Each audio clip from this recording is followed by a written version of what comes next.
बहुत सुंदर बात कही जा रही थी यहाँ से कि जिनको लोगों ने भगवान कह करके पूजा, मर्यादा पुरुषोत्तम श्री रामचंद्र जी, उन्होंने एक संदेश दिया यहाँ की समाज को, जनता को। और वो कौन सा संदेश था? शास्त्री जी अभी कह रहे थे, मेरे राम कहते हैं कि संदेश यहाँ मैं नहीं स्वर्ग का लाया, इस भूतल को ही स्वर्ग बनाने आया। यानी साफ शब्दों में वो कह रहे हैं कि स्वर्ग कहाँ है। क्या कह रहे हैं रामचंद्र जी? स्वर्ग कहाँ है? इस भूतल पर। अच्छा, मैं आपसे पूछना चाहती हूँ, यहाँ पर कितने लोग ऐसे हैं जो स्वर्ग ये समझते हैं कि इसी धरती पर है, या आपकी कोई दूसरी राय है? आप थोड़ा सा मुझे बताने का प्रयास करेंगे। क्यों माता जी, स्वर्ग कब मिलता है? यही है। पर कोसी कलाकार को तो बहुत दूर हो गए। आप तो समझदार माताएं हैं। कई बार जब हम पूछते हैं स्वर्ग कहाँ है, तो लोग कहते हैं बहन जी स्वर्ग तो मरने के बाद। और मैंने कई बार देखा,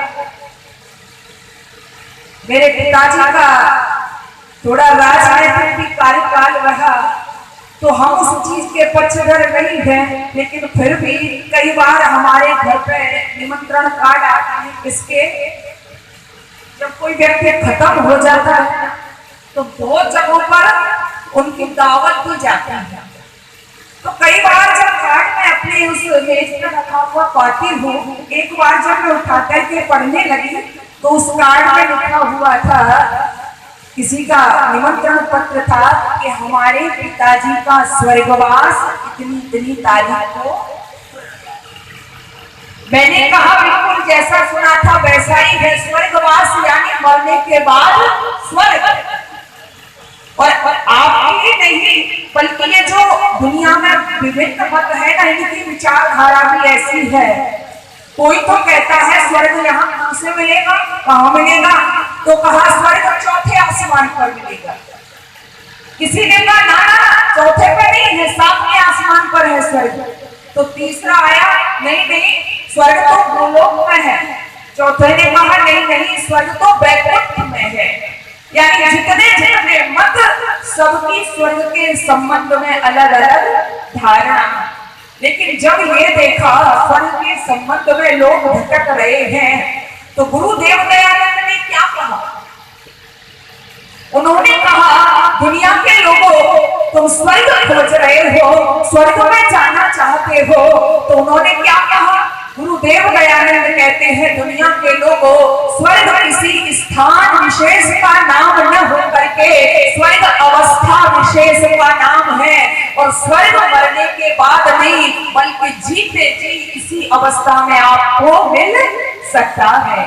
अब मैं आपसे ही कहना चाहती हूँ, पूछना चाहती हूँ, अच्छा ये बताओ, एक परिवार, जिस परिवार में सास बहू आपस में प्रेम से रहती है, बोलना मेरी माता हो, कह रही थी बहन आपने हमारा तो एक भजन सुनाया है। अब यहाँ पर विषय रख दिया जाता है तो उसी के अंतर्गत बात कही जाती है। सुनाओगी आपका भजन, तो मुझसे जुड़ने की कोशिश करना। एक परिवार जहाँ सास बहू प्रेम से रहती है, ननद भवज में प्रेम है, देवरानी जेठानी में प्रेम है, भाई भाई आपस में प्रेम से रहते हैं, पिता पुत्र आपस में प्रेम से रहते हैं। अच्छा आप मत कहना, आपके अड़ोसी पड़ोसी कहेंगे जी उस परिवार में तो बिल्कुल क्या है, स्वर्ग है, स्वर्ग आ गया है ना। अब बताओ है ना जीते जी स्वर्ग। और इसके विपरीत कई घरों में हमने देखा है कर्जा बहुत घना है, घर में साफ सफाई नहीं रहती है, बहू की चुटिया सास के हाथ में और सास की चोटी बहू के हाथ में। रोग ही है, रोग उस घर में बहुत बड़े हुए हैं, तो वहां लोग कहते हैं जी बिल्कुल नरक का वास हो रहा है। बस यही समझना है, स्वर्ग नरक में यही अंतर है।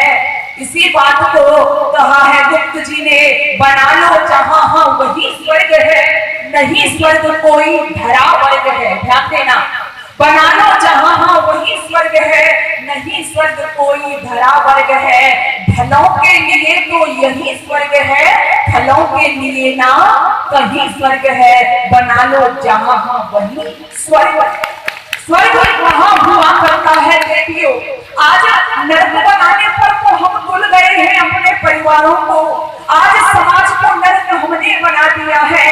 हमने राम की जय जयकार तो बहुत की, हम राम राज्य लाना तो चाहते हैं, कभी अपने घरों में झांक करके देखा है दुनिया के लोगों, जिस राम की बात आप करते हो, जिस राम की जय जयकार के नारे आप लगाते हो, हृदय में वेदना होती है उसी राम के देश में। जैसा कि कहा जा रहा था दोपहर में, राम के देश में, श्रवण कुमार के देश में माता पिता आज बोझ प्रतीत होने लग गए। आप वृंदावन में जाकर के देख लीजिए, आपको पदे पदे पर अनेक वृद्धा आश्रम मिल जाएंगे और अन्य शहरों में भी वृद्धा आश्रम खुलने लगे हैं। इसलिए बूढ़े हो गए माँ बाप, अब घर में इनके लिए कोई जगह नहीं है। कहां से आएगा स्वर्ग? स्वर्ग तो तब होता था जब आपके छोटे छोटे बच्चे प्रातः काल यज्ञ करते थे, दादा बाबा के साथ में अभिवादन करते थे।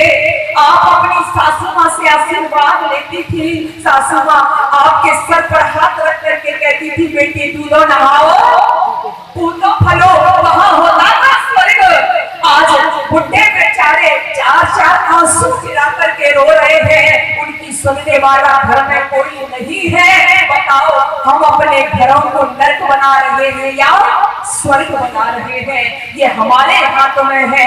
हम चाहे तो घरों को स्वर्ग बना दें, हम चाहे तो नरक बना दें। दुनिया के लोग आपको बहकाते हैं, आप अपने घरों को, समाज को नरक की ओर अग्रसर कर रहे हो। और जो लोग बहका देते हैं कि मरने के बाद स्वर्ग मिलता है, तो फिर आपकी जिम्मेदारी खत्म हो जाती है। आप सोचते हो स्वर्ग तो मरने के बाद ही मिलेगा, फिर यहाँ इस बात की व्यवस्था क्यों की जाए? तो आर्य समाज इस विषय में आपको सचेत करता है। गुरुदेव दयानंद ने आपको पदे पदे पर समझाया था, आप आओ अपने घरों में जो पितर हैं, जो देव हैं आपके, उनकी पूजा करो, उनकी सेवा शुश्रूषा करो। जब आपकी सेवा से वो तृप्त हो जाएंगे तो आपको वो आशीर्वाद आप पर लुटाएंगे, वो आशीर्वाद आप प्राप्त करके आप धन धान्य से भरपूर हो जाओगे। आपके घर में सुख शांति की लहर दौड़ने लगेगी। एक जगह जब मैं कह रही थी, बोले बहन जी आप जो ये कह रही हो बात तो ठीक है, लेकिन हमारा देश तो वो देश है जो जीवितों की नहीं बल्कि यहाँ तो मरे हुओं की भी पूजा होती है। अभी पिछले ही दिनों आपने देखा होगा, कई बार आपसे कहूँ ना, मेरा अपना व्यक्तिगत मत है इस विषय में। कई बार मैं सोचती हूँ कि राम के देश में ये कैसे हो गया, श्रवण कुमार के देश में ये कैसे हो गया, जहाँ लोग मरे हुए को भी खिलाते हैं, उस देश में जीवित माता पिता बोझ प्रतीत खोने लग गए संतान को। जब मैं कई बार पूछती हूँ बहन जी, हम तो, बहनें भी कहती हैं हम तो खिलाते हैं अपने सासू माँ को। मैंने कहा कब खिलाती हो? कि हम तो वो खत्म हो गई तब भी खिलाते हैं। मैंने कहा कैसे खिलाती हो? कि हम तो श्राद्ध करते हैं उनका। मैंने कहा अच्छा। एक बार ऐसा हुआ, मैं एक जगह गई हुई थी जिस परिवार में रुकी हुई थी, माता जी बड़ी अच्छी थी उस परिवार में, उन्होंने मुझे भोजन कराया, बड़ी सेवा की। तो मैंने कहा माता जी आपका बहुत बहुत धन्यवाद, आपने मेरा श्राद्ध किया। मेरे मुंह से निकल गया, मैंने कहा बहुत बहुत धन्यवाद, आपने बड़ी अच्छी तरह से मेरा श्राद्ध किया। बहन जी बोली माता जी बोली हाँ बेटी रुको। मैंने कहा क्या है? बोली अभी अभी क्या कहा था तुमने? मैंने कहा आपका बहुत बहुत धन्यवाद, आपने मेरा बड़ी अच्छी तरह से श्राद्ध किया है। बोली बेटी ना। मैंने कहा क्या श्राद्ध? मैंने कहा तो? बोली बेटी श्राद्ध नहीं बोलो। मैंने कहा क्यों? कि श्राद्ध तो जीवितों का नहीं बल्कि मरे हुओं का किया जाता है। मैंने कहा बस माता जी यही भ्रांति तो आपकी मुझे दूर करनी है। अभी समय मिला है, आइए मैं थोड़ा सा प्रकाश डालने की कोशिश करूंगी। आज हम समाज से गुरुदेव दयानंद ने, मैंने कल भी कहा था, मेरा कल भी वक्तव्य इसी पर था।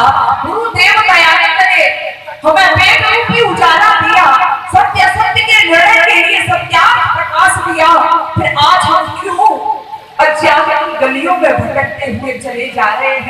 आपसे मैं कहना चाहती हूँ, जब श्राद्ध और तर्पण होता है ना, ये किस महीने में होता है? क्वार्ट महीने में होता है। आप समझने की कोशिश करना, मेरी बात अच्छी लगे तो समझना, नहीं लगे तो कोई बात नहीं है। एक बार मैं पूछने लगी कि अच्छा क्वार्ट के महीने में कब होता है? एक सज्जन मुझसे बात कर रहे थे, बोले क्वार्ट के महीने में 15 दिन श्राद्ध चलते हैं। मैंने कहा एक वर्ष में मान लो आप 15 दिन श्राद्ध मनाते हैं, पूरी वर्ष में 365 दिन होते हैं, उसमें क्वार का महीना और क्वार के महीने में भी 15 दिन और 15 दिन में भी श्राद्ध का नंबर आता है एक दिन, और एक दिन में भी बोलो, एक दिन में भी एक समय है ना, बोलो कोई घबराने की बात नहीं है, एक दिन में भी एक समय। मैंने कहा अच्छा ये बताओ, अपने पितरों को 365 दिन को छोड़कर आपने केवल एक दिन रखा, उसमें भी एक केवल समय रखा, एक टाइम रखा, तो बाकी के दिनों में आपके पितर फिर क्या खाते हैं? अब वो सज्जन सोच में पड़ गए, बोले बहन जी ना ऐसे मनाया जाता है। अच्छा, मैंने कहा ऐसे मनाते हो तो आपको ये किसने कहा कि ऐसे मनाना चाहिए? बोले हमारे पंडित जी आते हैं। मैंने कहा फिर पंडित जी को क्या करते हो आप? बोले भोजन कराते हैं, दक्षिणा देते हैं। तो मैंने कहा आपने पंडित जी से ये पूछना कि आपके जो पिताजी खत्म हुए हैं या माता जी खत्म हुई है, उनको पता है वो किस योनि में गई है? हमारा अगला कर्म, जन्म तो हमारे कर्मों के आधार पर होता है। मैंने कहा पता है पंडित जी को।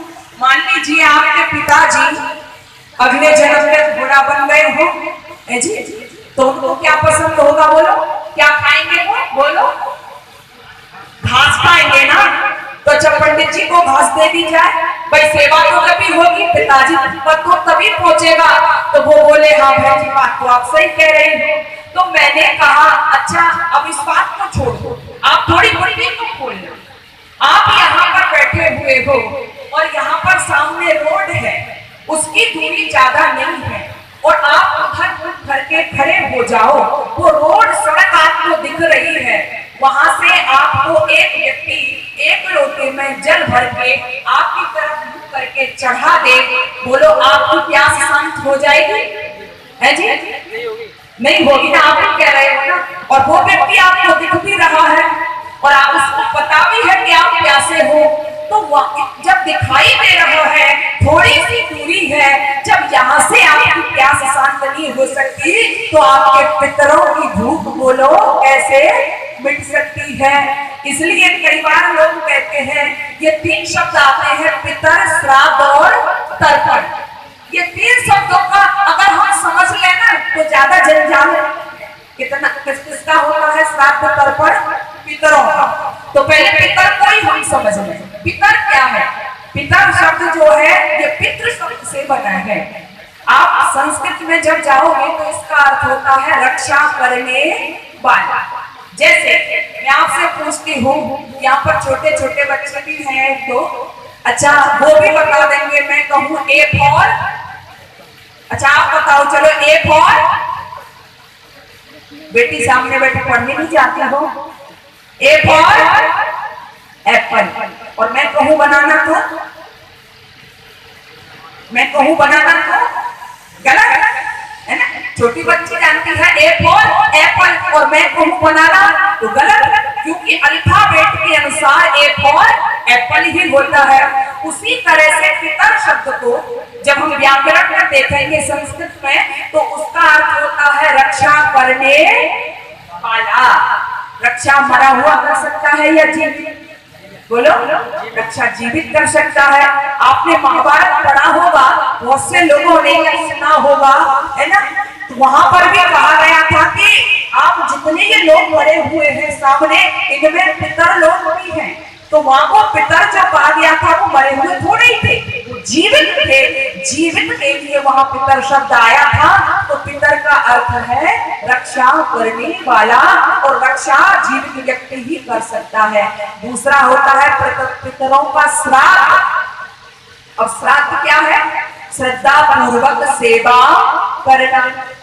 जब मैंने कहा श्रद्धा पूर्वक सेवा करना होता है, तो एक कहने लगे बहन जी हम तो श्रद्धा पूर्वक ही करते हैं, मानो तो देव नहीं तो पत्थर, सही बात कह रही है। बोले मानो नहीं तो पत्थर। मैंने कहा अब श्रद्धा शब्द को भी समझ लीजिए और आप भी समझना और समझाना। जितनी मेरी कोशिश है मैं कर रही हूँ आपको समझाने की। श्राद्ध शब्द दो शब्दों से बना है, सत प्लस धा। सत धा यानी सत्य को धारण करना क्या है? श्राद्ध। अब आप कहोगे सत्य क्या है? तो सत्य उसे कहते हैं जो चीज जैसी है उसको वैसी मानना, वैसी लिखना, वैसी सुनना क्या है? सत्य है। जैसे आग को आग मानना क्या है? सत्य है। आप पानी समझ करके उसमें हाथ डालोगे तो क्या होगा? बोलो बोलो, जलेगा। तो इसलिए जो चीज जैसी है उसको वैसी मानना क्या है? सत्य है। और उसको मानने के बाद उसको धारण करना, ये दो शब्द मिलकर के बनता है श्राद्ध। पितरों का श्राद्ध जब आप करोगे और जो चीज जैसी है तो कैसे श्राद्ध करें पितरों का? मान लो आपकी माँ बुढ़ी हो रही है और उसको कुछ बीमारी भी लगी हुई है, तो अब उसकी आवश्यकता क्या है? वो बीमार है, उसको खांसी हो रही है, उसकी आवश्यकता क्या है? खांसी की दवा दो उसको, कोई गोली दो, सिरप दो। ये क्या है? उसका श्राद्ध है। इसके विपरीत खांसी हो रही है बुढ़िया को, आप जलेबी खिला दो ला करके, ऊपर से ठंडा पानी पिला दो, तो आपने तो अच्छा किया, जलेबी ला करके दे दी, लेकिन उस समय उनकी वो जरूरत बोलो नहीं है, इसलिए आपका श्राद्ध करना बेकार है। तो कहने का अभिप्राय है जिसकी जैसी आवश्यकता है उस आवश्यकता की पूर्ति करना क्या कहलाता है? श्राद्ध। और जब आप इस तरह से श्राद्ध करोगे अपने पितरों का तो तर्पण कहते हैं तृप्त होने। वो तृप्त हो जाएंगे और जब तृप्त हो जाएंगे तो आपको आशीर्वाद अवश्य देंगे। तो इसलिए श्राद्ध तर्पण करो, ये गलत नहीं है, करना चाहिए। गलती तो बस यहाँ आ गई कि बड़े हुओं का नहीं बल्कि बहनों जीवितों का ही करना चाहिए। जीवितों का करोगे आप तो आप देखोगे बहुत से लाभ मिलेंगे आपको, पर हृदय में वेदना तब होती है। एक बार एक छोटा सा बच्चा रो रहा था, अपनी माँ से कह रहा था माँ मुझे कुछ पैसे चाहिए। माँ बोली क्या करेगा बेटा? बोला लेकर के आऊंगा। माँ ने कहा बेटा रुक जा। बोला क्यों? कि देख हमारे ऊपर एक जो कमरा बना हुआ है उसमें तेरी दादी रहती है, जब दादी खत्म हो जाएगी ना तो ये कमरा हम किराए पर दे देंगे और जो किराया आया करेगा उसको मैं तुझे पॉकेट मनी के रूप में दे दिया करूंगी, फिर तू खूब टॉफी खाया करना। अब वो छोटा बच्चा बार बार दादी के पास जाकर के पूछता दादी आप कब मरोगी? दादी आप कब मरोगी? ऐसा क्यों करता कि आपने उसके दिमाग में ये डाल दिया दादी मर जाएगी तो तुझे टॉफी खाने को मिल जाएगी। ऐसे जो संस्कार है उनसे अपने परिवारों को बचाइए। मैं कहा करती हूँ बहनों, गुरुदेव दयानंद ने हमको पदे पदे पर समझाया संस्कार करो अपने बच्चों को, संस्कार दो। आप सोचते हो जिस समय नौजवान होता है ना व्यक्ति, उससे कहे भाई माता पिता की सेवा किया करो, धर्म कर्म किया करो, उसको लगता है मैं तो ऐसा ही रहूंगा। और आज झगड़ा भी इसी बात का है। एक बहू ये सोच ले कि वो भी किसी दिन सास बनेगी और एक सास ये सोच ले कि वो भी किसी दिन बहू थी, एक पिता ये सोच ले कि वो भी किसी दिन पुत्र था और पुत्र ये सोच ले कि वो भी किसी दिन पिता बनेगा। तो एक दूसरे की जो समस्याएं सामने आती हैं उनका काफी हद तक निराकरण बोलो हो सकता है। कई बार लोग कहते हैं कि जी हमें मतलब नहीं है, जो माता पिता पढ़ा देते हैं ना विदेशों में जो सेट हो गए हैं, विदेशों में सेट हैं आपके बच्चे, लेकिन आप अपसेट पड़े हुए हैं गांवों में। मैंने देखा है कई जगह तो ऐसा हुआ, मेहनत मजदूरी करके पढ़ाते हैं माँ बाप बच्चों को, लेकिन जब अंतिम समय उनका आता है तो उनकी अर्थी को कोई कंधा देने वाला भी नहीं मिलता है। आप टेलीविजन पर देखते होंगे, अखबारों में पढ़ते होंगे, आप घटनाएं हो गई है आज। ये बनावटी बात मैं नहीं कह रही हूँ, ये क्यों हो रहा है? ये इसलिए हो रहा है कि हमने जिस समय बच्चों को संस्कार देने चाहिए थे, जिस समय बच्चों को अच्छे आचार विचार सिखाने चाहिए थे, उस समय हम व्यस्त थे। अब माताएं अपनी फैशन में लगी हुई थी, विलासिता की कठपुतलियां बनी हुई थी, पिता केवल भरण पोषण तो कर रहा था बच्चों का, लेकिन जो संस्कार उसको देने चाहिए थे वो नहीं दे पाया था। इसलिए आज वो बच्चे उसी को परोस रहे हैं। और मैं बच्चों से भी कहना चाहती हूँ, यहाँ पर नौजवान भाई बैठे हुए हैं जो ये सोच रहे हो ना कि वो दुख दे रहे हैं माँ बाप को। जिस घर में बूढ़े माँ बाप रोएंगे ना, आप कितनी भी उन्नति कर लेना, आप कितनी भी भागवत कथाएं करा लेना, कितनी भी राम कथाएं करा लेना, कितने भी जप तप यज्ञ कर लेना, लेकिन मेरा ये दावा है कि उस घर में कभी भी सुख शांति नहीं आ सकती। राम को समझा कहाँ है तुमने? रामायण को अगर थोड़ा सा पढ़ा होता। बाहर लोग तो कहते हैं आर्य समाजी राम को नहीं मानते। मैं कहा करती हूँ राम का संपूर्ण जीवन कहीं से भी उठा करके पढ़ लीजिए, हर हर का जीवन पदे पदे पर वेद मंत्र के अर्थों को कर रहा है, व्याख्या कर रहा है। राम को पता चला। मैं शॉर्ट में आपसे कहना चाहती हूँ, जिस समय माँ कैकेयी ने बुलाया, अभिवादन किया पिता को राम ने, लेकिन पिताजी नहीं बोले। माँ से पूछा, माँ मेरे पिताजी मुझे प्यार करते थे, मेरा सिर सूंघते थे, मेरा माथा चूमते थे, आज मुझसे क्यों नहीं बात कर रहे हैं? तो माँ कैकेयी ने कहा, बेटा ये तुमसे कुछ कहना चाहते हैं। बोले कहना चाहते हैं पर क्यों नहीं कहते? तो कैकेयी कहती है ये कुछ कहना तो चाहते हैं, लेकिन इनको लगता है मेरे राम ने बात नहीं मानी तो वाहरे ये था तुम्हारा आदर्श। इस बात की वकालत करता है आर्य समाज। माँ ने तो लगा दिया, वाल्मीकि रामायण को उठा करके पढ़ना। सोच रहे हैं राम ने नहीं मानी तो ओह राम, आंखों में आंसू आ गए। कहते हैं पिताजी ये बात सोचते हैं। ओह राम कहते हैं माँ कैसे बात करती हो आप? मैं पिता के वचन की खातिर हलाहल विष पी करके मर सकता हूँ, मैं पिता के वचन की खातिर समुद्र में छलांग मार करके मर सकता हूँ, मैं पिता के वचन की खातिर अग्नि में जलकर मर सकता हूँ, लेकिन पिता के वचन से विमुख मैं कभी नहीं हो सकता। ये मेरे राम का जीवन है। आज हमने राम को तो माना लेकिन राम की नहीं मानी, हमने रामायण को तो माना लेकिन रामायण की नहीं मानी। इसलिए आज हमारी समाज में कथाएं तो बहुत हो रही हैं, लेकिन वो जीवन जो बनने चाहिए थे वो नहीं हो रहे हैं, जो परिवार बनने चाहिए थे वो नहीं निकल करके आ रहे हैं। तो नौजवान भाइयों से मैं कहना चाहती हूँ, जो ये सोच रहे हो ये समय का खेल है साहब।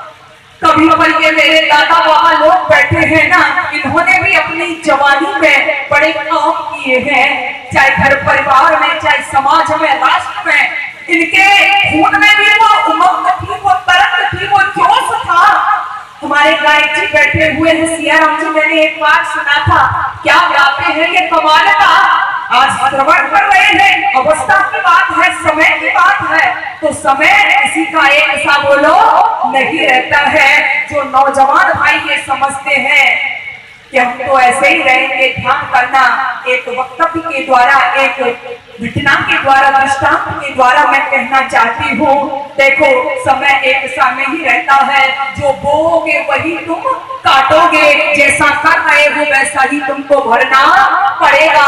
आज बच्चों से माँ कह रही हो तुम दादी मर जाए तो तुमको टॉफी मिलेगी, ध्यान रखना।